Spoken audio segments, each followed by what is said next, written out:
because children who don't come out in the open, children who are shy, children who feel that I can't have a one-to-one interaction with my teacher because I'm worried about how will the world and my other children friends think about me in a classroom.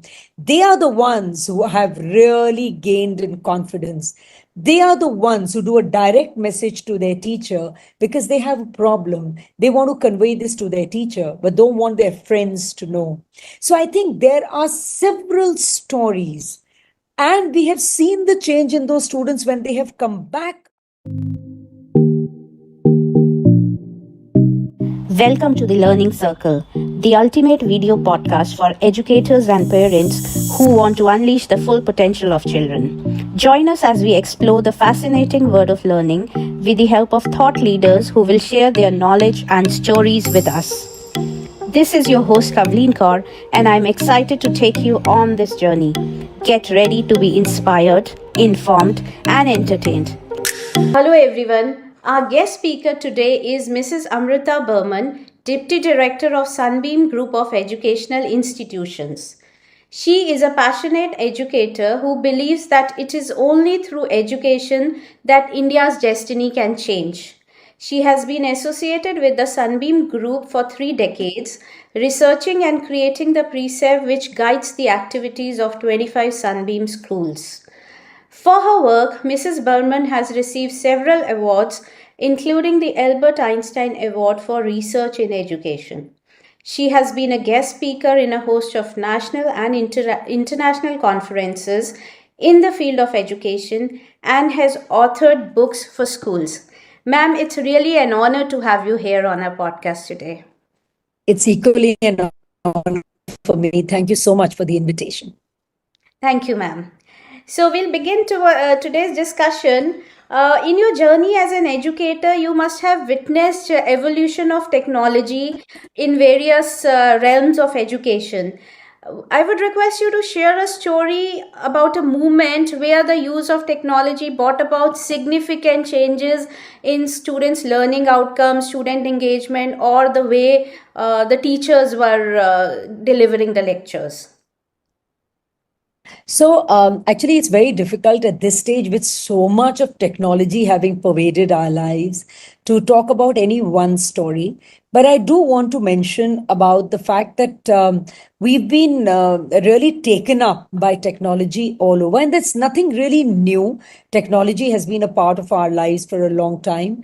I do want to mention, though, that during COVID, there is no such specific story, but in my discussions with the teachers, when our teachers were still learning technology themselves, I kept asking them, what are your issues? What are the problems that you're having? And tell me the high points. What is the high point that you really got, with you could get to see with the use of technology? So they kept telling me about stories in their classrooms of students who actually never ever came out in the open.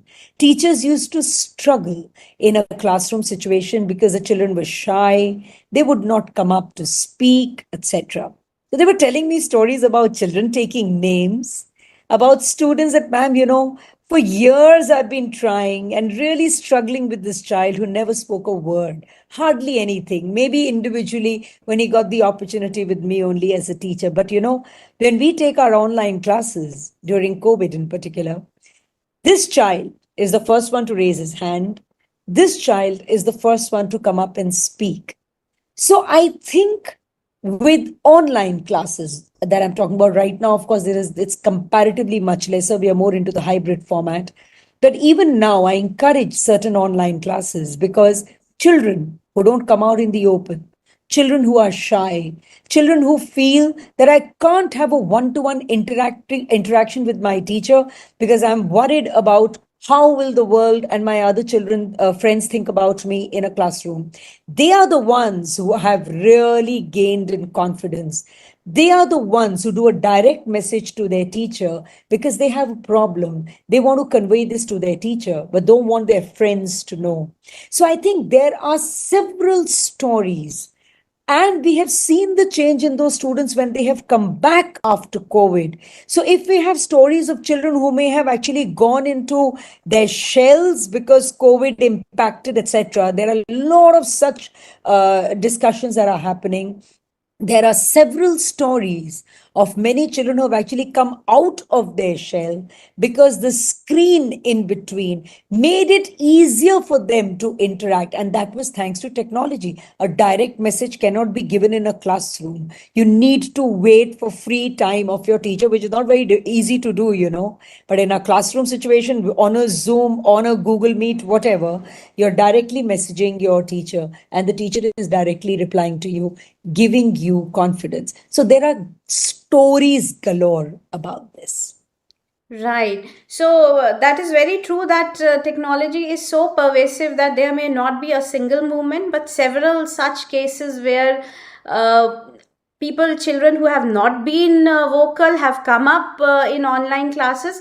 And the very fact that we had technology to continue education during COVID is itself a boon for education, right? And you also talked about a student giving answers wherein he or she may not have been involved in a real classroom. So that brings us to another aspect of technology, and that is personalized education. So technology has a possibility, gives an option of tailoring the lessons and the methodology as per a child's need. So I would like you to please share your views on that. So, personalized education is probably one of the biggest boons or the gifts of technology. Uh, Education should be personalized. There's no second way of doing it because every child is unique, every child has his own ways of learning. So we know about all that, we've been speaking about it in a classroom, and especially for schools like ours, where we are not a very high end, high fee paying school that we could manage, you know, with just about 25 to 30 in a classroom. And that's not even our philosophy. Our philosophy is to reach out to as many as we can.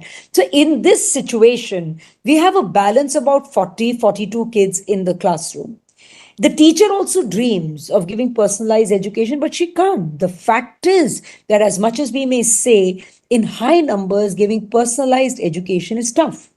Technology has come up as a very, very big boon where personalized education has become really possible through assessments in the first place. Because when you do your assessments with the help of technology, immediately you get what your child is good at, where is it that the child needs some help, and with good technological companies giving you different types of assessments, even your own Google Forms for that matter, let's do something as simple as that, you get a lot of personalized feedback on every child.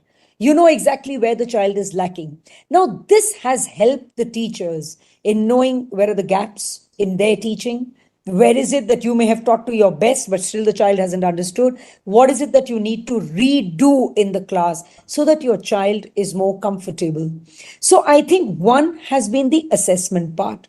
Number two, when it comes to personalized, say, reading, so there has been a lot of use of Flipgrid and other, edtech tools where teachers have been asking children to do personalized reading, sending things back, and in their free time, they've been probably giving them all personalized feedback on how you can be better in terms of your intonations, pronunciation, speed, etc. We've been using a lot of edtech tools on that. There's also been a lot of personalized work, and there's also been a lot of collaborative work. People have been working on Canva, people have been working on Padlet, we have been working on a lot of different tools. One of the last things on personalized education is that we have gone in for a lot of these companies like the Open Door, or we've done MindSpark. So these are also involving gamifications to some extent. We've developed our own assignments with gamification involved in it, where the child has really loved to do what he or she has been asked to do, because there is some amount of gratification that comes at different levels, and children have been pushing themselves from one level to the other because they've got that personalized feedback on where you are.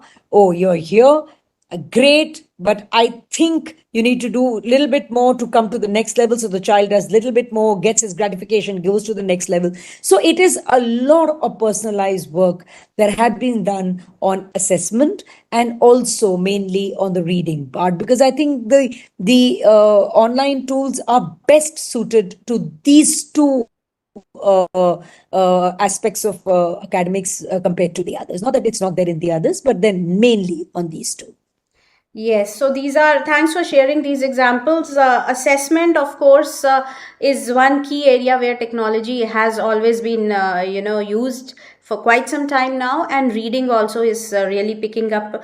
You mentioned about gamification, where students get instant gratification, and there is this sense of achievement also. Once they complete a level, they go to the next level, they get feedback on their performance, so they have a sense of achievement.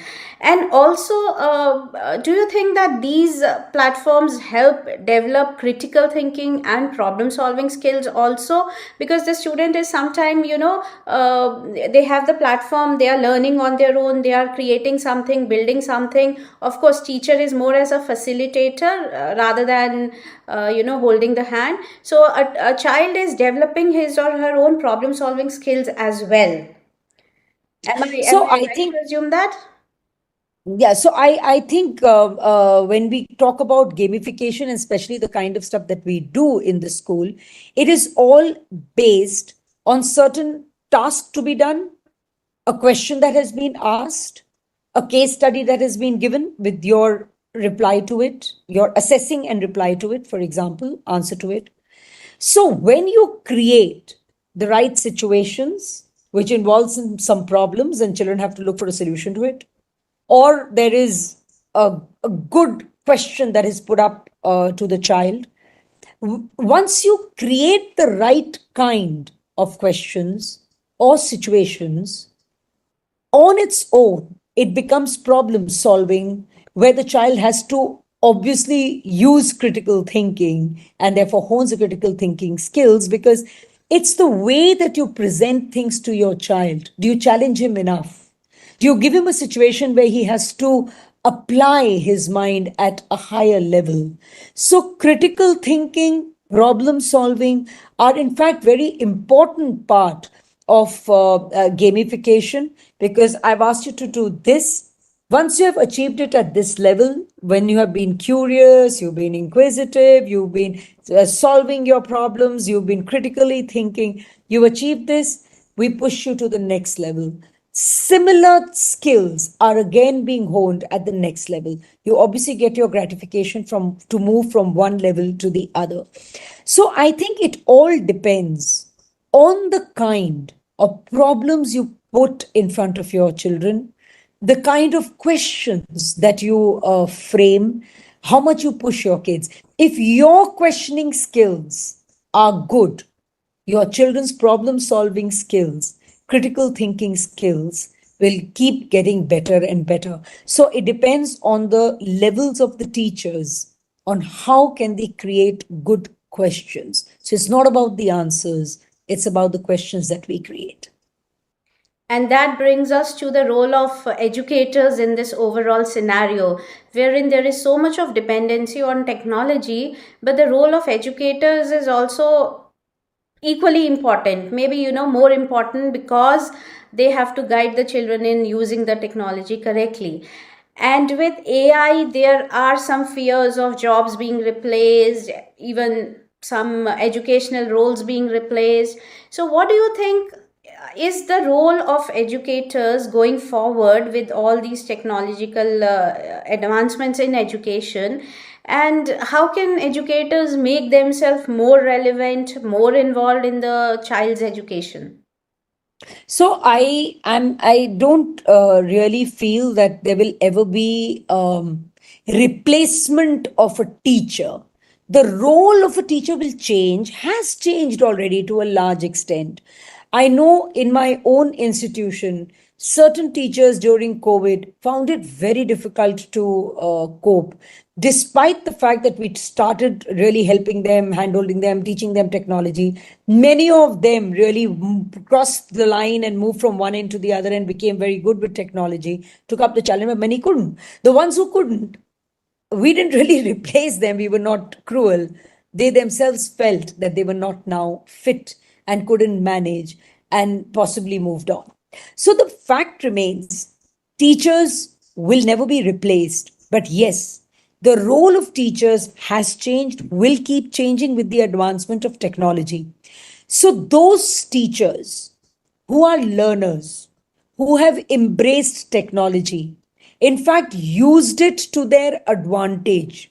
Use ChatGPT to, for example, come up with better and better lesson planning, more detailed lesson planning, are the ones who will survive. To think that now that technology has come, teachers will not be around is wrong. Teachers will always do those things which a machine can never do. They cannot be humane. They cannot give you the human touch is more important, because people are now talking about the fact that, if you're asking the questions as a human, the artificial intelligence with machine learning and advancement is possibly now in a position to ask even more specific questions because they understand the problem. So a robot may be able to ask a question, but he can't give the human touch. He can't give that hug, and that's not what any child is looking for. So for teachers who are humane, who have a high emotional quotient, their connect is the heart to the heart of the child. Where a child, when in trouble, looks for you, he's not going to look for any robot, where he's looking for problem solutions from you. And the ones who are learners, who've taken up technology and AI as an opportunity to learn better, to use technology in a way that children understand better. These teachers will never ever be replaced. Never. Because the human element can never be taken out of education. Right, very interesting points there, and I think a lot of takeaways for educators also there, that the humane element is of course always going to be there, but they have to get involved with technology, understand technology, and learn how to use technology for creating more engaging lesson plans and methodologies going forward. Right, so that be the message for educators, or would you, I would request if you would like to add some more, because a lot of our audiences are educators who are looking for guidance. Right now the technology is changing at such a fast pace. There may be a lot of confusion, a lot of, in fact there are so many technologies also out there. So my next point would be related to that also, that out of all this noise of technology available, how should educators choose the right technology? How should they update themselves? How should they train themselves? What sort of technologies they should not include in their basket of skills? So what are all these, your message, your advice for the educators related to this? So I agree with you that there is a lot of noise around technology. More than the noise, I think there are a lot of service providers. Everyone feels that all schools are just running behind technology. Well, yes, things have changed. We've all had to and have to. There's no choice given actually now with the situation. Have to fall back on a lot of technology. Technology was even there pre COVID. Technology has just gained a lot of pace after that.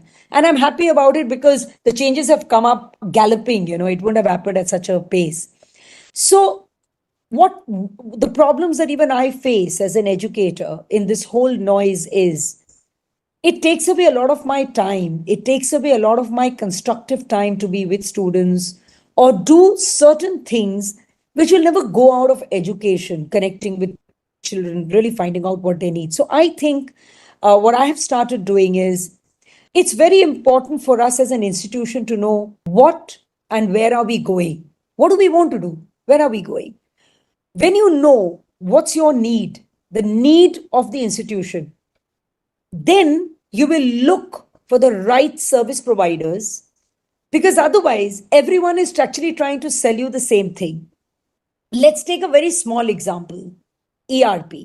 I mean, it's a beautiful, what should I say, management system in your school, connects all stakeholders.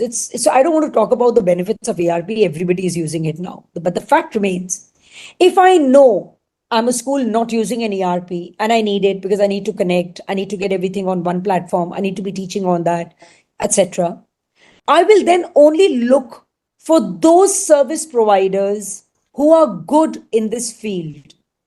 I usually talk to a lot of my fellow educators who are good, who have technologically advanced schools, and ask them, what are you using? And take information from them. I've spoken to 4 5. They've given me their, the places that they're going to, whatever service providers they're using. I only invite those few, and anybody who may really come up with a very good presentation and it's need based, I would take that. After that, what happens is you're still getting hounded by people telling you, no, but mine is even better, but mine is even better. And I don't get carried away. I'll probably rethink of an ERP after a few years where I feel what I have on my hand, am I using that to the fullest first? So I think it's important to know, what do I need?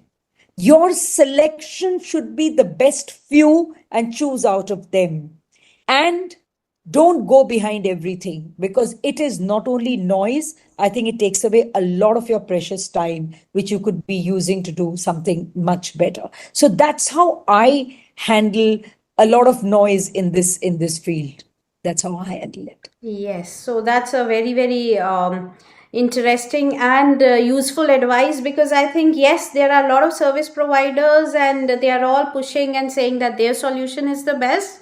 But the need of the institution has to be taken into consideration. So that also brings us into the realm of a culture. So when we talk about technology adoption in a school, what role does the educational leadership, the culture plays for a successful adoption and the right adoption also? So one instance you mentioned that the leaders have to take the right decision in choosing the right technology. So that aspect we have already covered. What other aspects are there which a educational leadership should consider while choosing a technology, while deploying it, while assessing the technology, and all the related aspects?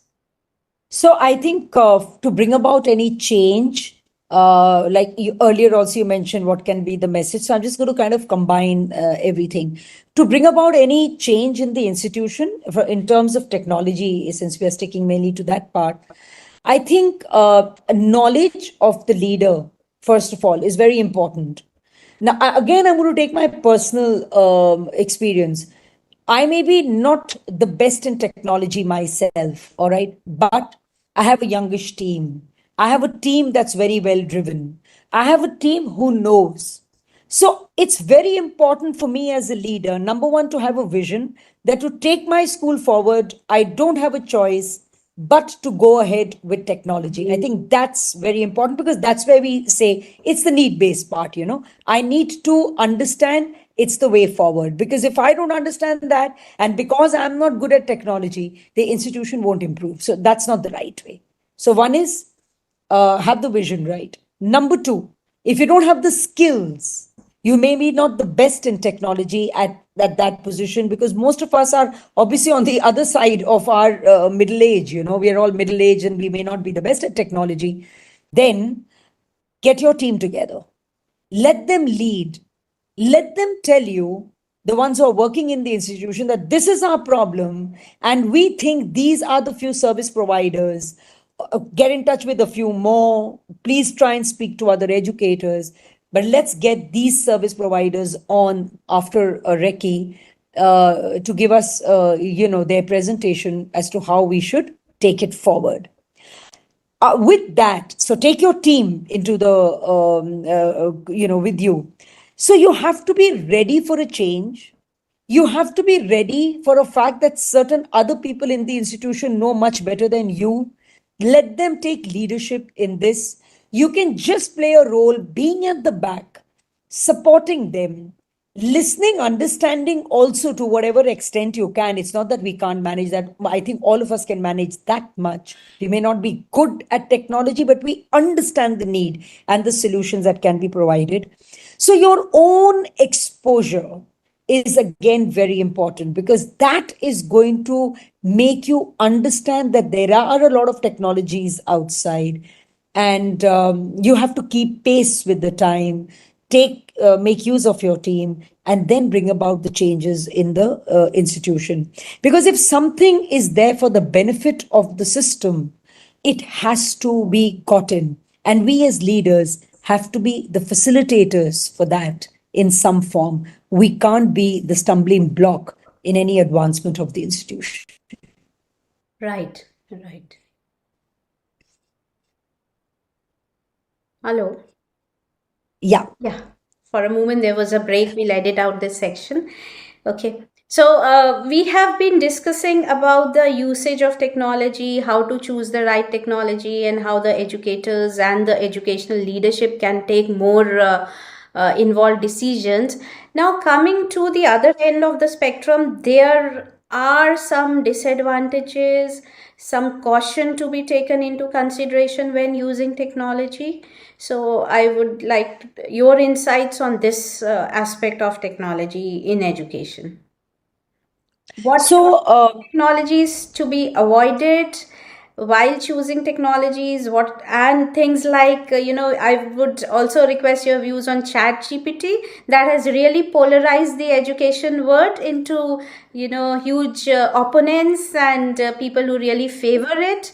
So, what do you think is the scope of technologies like ChatGPT, wherein there is a direct interface with students? The students can use to their advantage, but of course, there is a possibility of misuse also. okay. So, when you talk about how much of technology to introduce, I would say again, keep the balance. I think a good mix is great. It's very easy to say a good mix is good, is the great and the right thing to do. I think what's very important for us as leaders is to not only get in the technology, but to train our teachers very well on the not only again the use of technology. Many of them manage to learn that because they're young, they know they take to technology very, very quickly. It's the teacher's role, which comes, I think, with experience and training, as to how much we should depend on technology when it comes to students' education. When do we transit from an a technologically backed learning environment to an environment which is very offline, traditional? Because I feel certain things still happen very well in a traditional setup, and certain things become quicker, better in an technologically backed environment. I don't want to say online, which is also true actually online, but technologically backed environment for certain reasons. One, nobody should and nobody wants to use a screen all the while anymore, because it's not healthy in the first place, leave alone right, wrong. It's not healthy. Right. There are a lot of research saying that, you can't be in front of a screen. We had to do it during COVID. And I think the backlash has been huge now, where parents feel, I don't want to make my child sit in front of a screen at all, which I again don't agree with. Because I think what's important is that if times have changed from a COVID to a post COVID, we have to take the best of the technological world from there and, kind of make it into a hybrid format with our offline situation today and keep a balance. So I think one most important thing is teacher training as to when offline and when online or technologically backed environment. That's one. The other thing is you spoke about Chat GPT. Now, in Chat GPT, I think is something which is still nascent, but coming up and growing very fast, right? So, backed by AI, and I think that ChatGPT, personally, I also use it. I use it for some quick things to do, which probably I don't need to use too much of my brains for. I have a lot of other things where I can challenge my brain. So it makes some of my work much easier, Right. especially the mundane work. You just need information. You Yes. just need to, get certain things that may back you and help you in putting up more detailed stuff to be done. ChatGPT is great. ChatGPT is very good for lesson planning. So you can have detailed lesson planning through ChatGPT, and then in that, teachers can always add their own creativity, because if you feel you're going to get the best and the right thing, all tailor made to suit your classroom, as much as you may try, you won't get that out of ChatGPT. ChatGPT, it knows as much as that's it's there on in the web world, in the Google world, etc. Okay, that they only know that much. So you have to put in your own creativity into whatever comes out. So some mundane work becomes much easier with ChatGPT. The other thing is, there have been cases where schools and parents, a lot in particular, have been saying, I don't want my child to use ChatGPT because his creativity is going to go. Or I don't want my child to do this with technology because his creativity is going to go. I think this is 100% here to stay. The more we tell our children, don't use it, number one, the more they're going to get tempted to use it. Yes. Number two, the more you tell your children that don't use it, it's still going to remain. Kids are going to use it. They're going to better you and challenge you. So you might as well not only learn to use it in the right way in education yourself, you must also use it along with the children. When a child understands that my teacher knows Chat GPT, when you give him an assignment, just a written part that the child has to just write something on a topic, which is very easy to get out of Chat GPT. The child knows my teacher knows. So let me not just copy, because this is wrong. वो तो पकड़ लेंगी मेरे को, क्योंकि उनको खुद को पता है.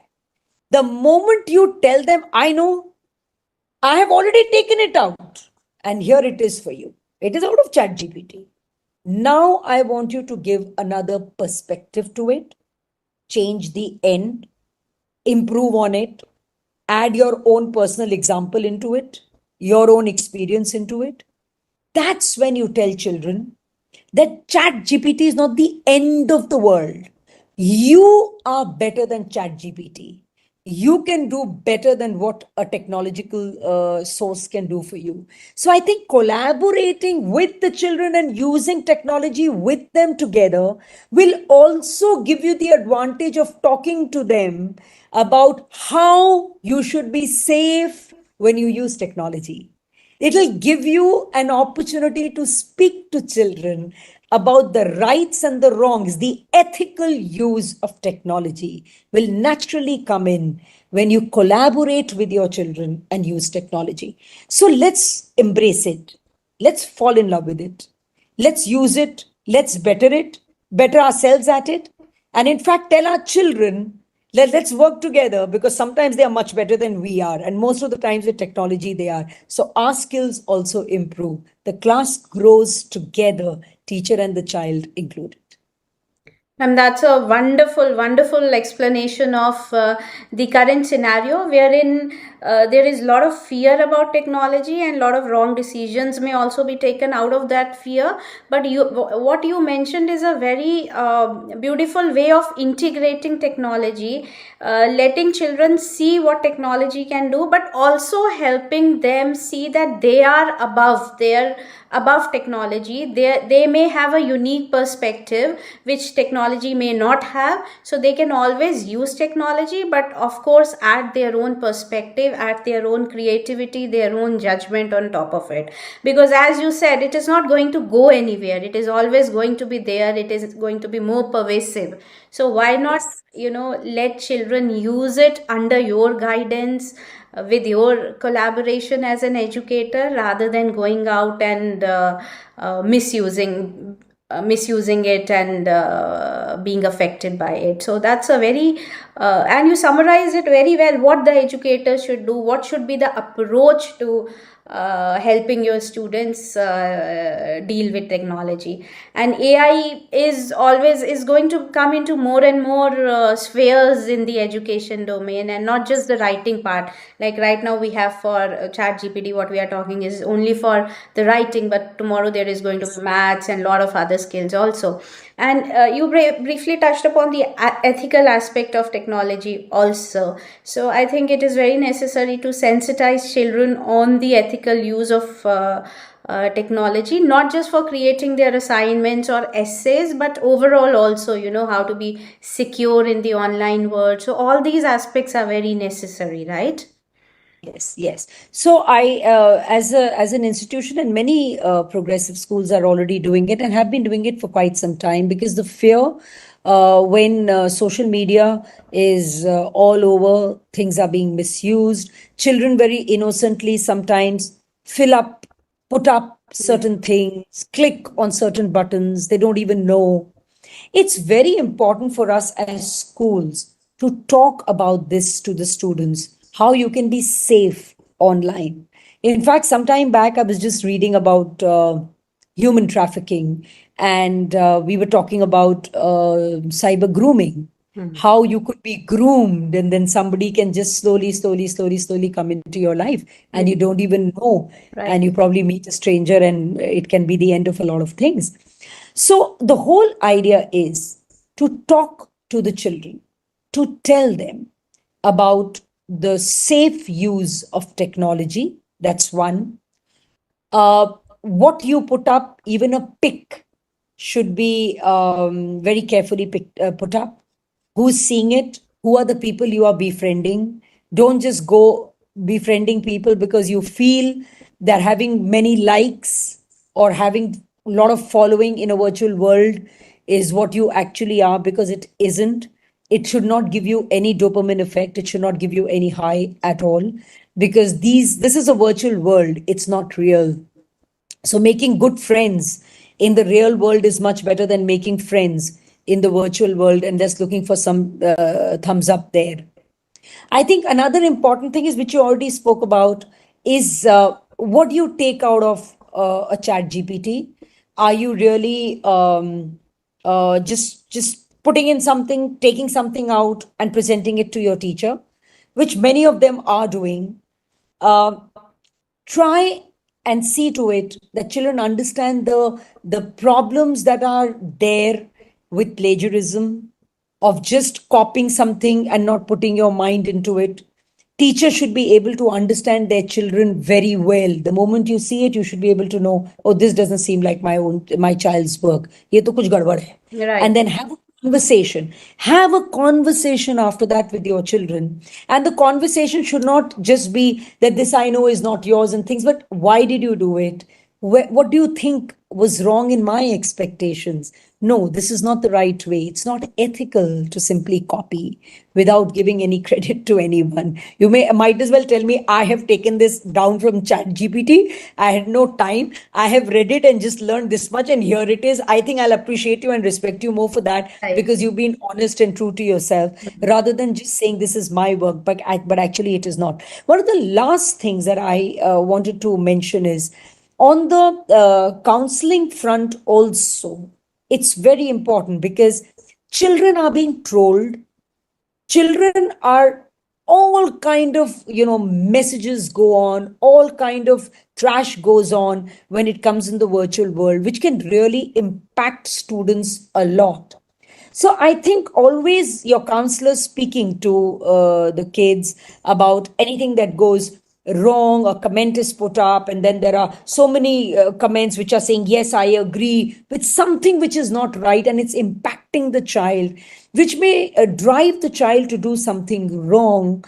I think a lot of sessions should be taken on that emotional strength of the child, where in case you're being trolled, block that person, block the messages, take them off, go speak to your parents. If you have to go to a cyber cell, go do it, speak to people and get that toxic element off from your social media. Try to do social media carefully and less so that there is no distraction. Keep the emotional strength of dealing with it, handling it, and saying, no, this is not going to impact my life in any way. So I think these are issues related to the cyber world which we must keep talking to the children about as cyber hygiene in our schools and how to maintain it. Right. So this was another aspect of use of technology in education, that we use it for more engaged, more personalized learning, but also there is a need to demystify and make the students aware of how technology can harm them, and how to protect themselves online. So that is another, the whole dimension of online security, safety, that the children have to be sensitized with. And this the same message has to go to the parents also. So what would you like to share with parents about their approach towards use of technology? Because the children spend more time at home, they have devices everywhere. Devices are part of the family, they are like family members now. So what advice you would give to parents? So, my first advice would be actually to parents of very, very young children. And I don't know whether this is going to reach out to people who have children who have not even stepped into school. Because I think it begins from there, where you feel you have many other things to do and you don't give time to your children. And the easiest way out is to hand over a device to the child, thinking he will eat more and better if there's a device in the child's hand, or if the child is going to listen to nursery rhymes and some moving figures on a screen, the child is going to be better engaged and will probably learn better.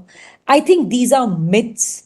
Children, not at all before they are about 7 or 8 years old, should be handed over devices at all. They should not see screen, because that's the time when their brains are developing the maximum. And whatever little I know, I'm not an expert on this field, in this field, but little that I know is that the brains, then the brain wave with the wave of the which are emanating out of screens, there is a clash, and it can really hamper the development of your child's brain. So I think that's something that I would advise, that it should not be given to any child early.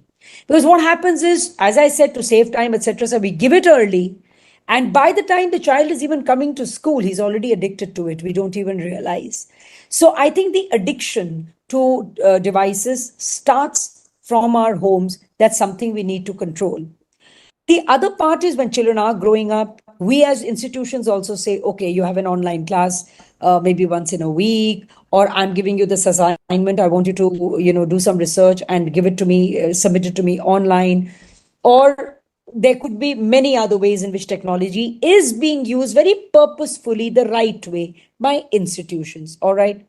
So obviously devices have to be used for that. Number one, try and use devices like maybe a tab or a laptop, where the movement is not so much. It isn't so easy to listen to a phone call, get into social media, etc. So the distraction is less for a child. There's more concentration on the work that a child is doing. So give a bigger device. A bigger device is also requested, because mobile is a communication device. You're calling up people or just giving a little message. It's not to do deep work, to do deep rooted research and to do deep rooted work, not only necessarily research, but with the kind of work that you have to submit as a student. I think it's always better to, for the sake of your eyes also, that you must have a larger device. There are lesser chances of addiction with larger devices. Reason being, they're not so easily available and accessible and portable. But a phone is so portable, it's there with you 24/7, that the chances of addiction to a smaller device is far higher than chances of addiction to a larger device. So, and the other thing is, when your children are using devices because they don't have a choice, but they want to do a little bit of work, and the schools are asking them to do work, I request the parents to keep a check on what is the child browsing, what is the child doing. Usually, for example, in a school like ours, we've given an information to parents that, look, beyond say half an hour, Your child doesn't need to be on the phone. The teachers are not allowed to make any such assignments to be handed over to the child where there is, undue use of technology all the while you're supposed to be on it. So if a child is using it for more than a specified time, he's probably not doing the right thing. Be around to check what is your child browsing, why is he taking such a long time. He may just tell you that, my teacher has given me a lot of work. Question the school. Why is it that you gave a work which was beyond half an hour, 45 minutes, as usually mentioned? So I think keeping a check on what your children are doing as parents, coming and going, let your child be in the open when he's there with the device rather than in a corner in a room with the device. There are more chances for a child to succumb to temptations. So parents have to be alert. Parents have to be well informed themselves so that they can also check on what children are doing. They should not keep themselves away from technology and keep looking into what the child is doing. And the last thing, be a partner with the school when it comes with technology. If you feel that there's something not right, immediately inform the school, because maybe the school is not asking the child to do that. The child is doing it on his own. We need to help the child. We need to come together to solve the problem of the children and just take them away from that addiction. So, several takeaways for parents there, and also the key message to be a partner with the schools in this journey of using technology for their child's education. And, ma'am, last question, what would be your message for students, the older students who listen to our podcast? As an educational leader, what would be your message for them?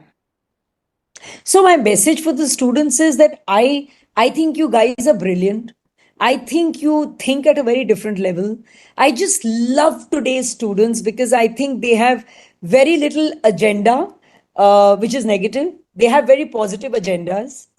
And possibly children are only asking in a very, very fast paced, very fast changing world. The only thing that they're asking us adults for is time to listen to them, time to connect to them, time to come to their level and understand their problems. And we as educators sometimes, or we as parents sometimes, don't do that. So I think what you need to do as a student, just go give a little hug to your parents and tell them, you are the best gift in my life. Come sit with me, listen to me. I may have certain issues. I'm not the best like you are. I'm not perfect, just like you are not perfect. Let's sit down together and try and solve my problems. And I think as teachers and parents, we have to listen a lot to our students. This listening could be what the child is trying to give you as a message, could be verbal, could be non-verbal.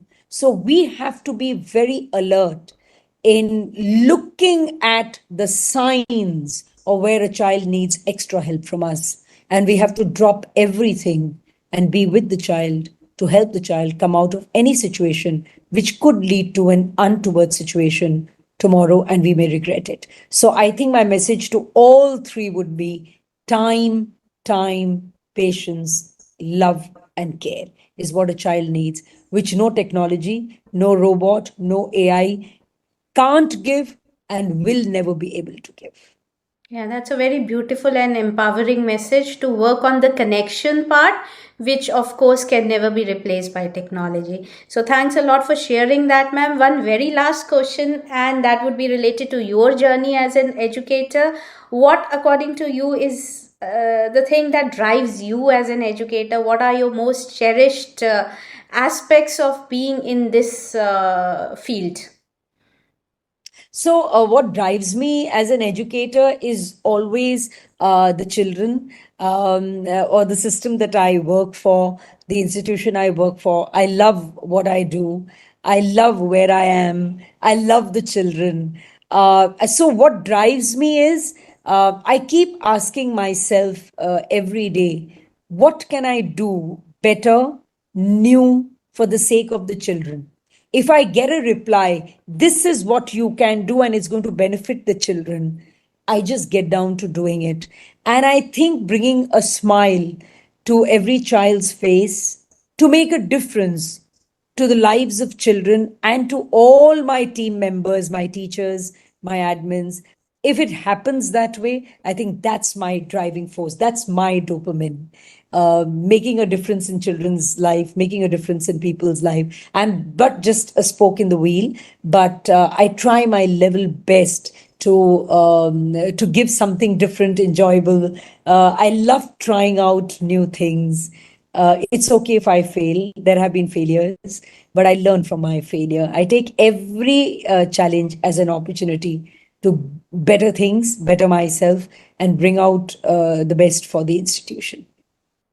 Right. And all through the interview, you have talked about this aspect itself, that create connections with students, and the rest of the things, technology, learning, and everything will happen from there. So, both as parents, as educators, and even as educational leaders, it is key to form connections with your students. So, thanks a lot for sharing your insights with us, ma'am. I am sure for our audience there are several insights and takeaways. And in case our audience have any questions, please feel free to write to us. We'll make sure that we get your questions to ma'am and get the answers. And once again, Sure. ma'am, thank you so much for giving us your time and sharing your insights with us, ma'am. Thank you. Thank you so much. It's been an absolute pleasure. I hope that what I said, which is a personal journey, personal views and ideas, I hope that it is of benefit to most of you all. Thank you and Jai.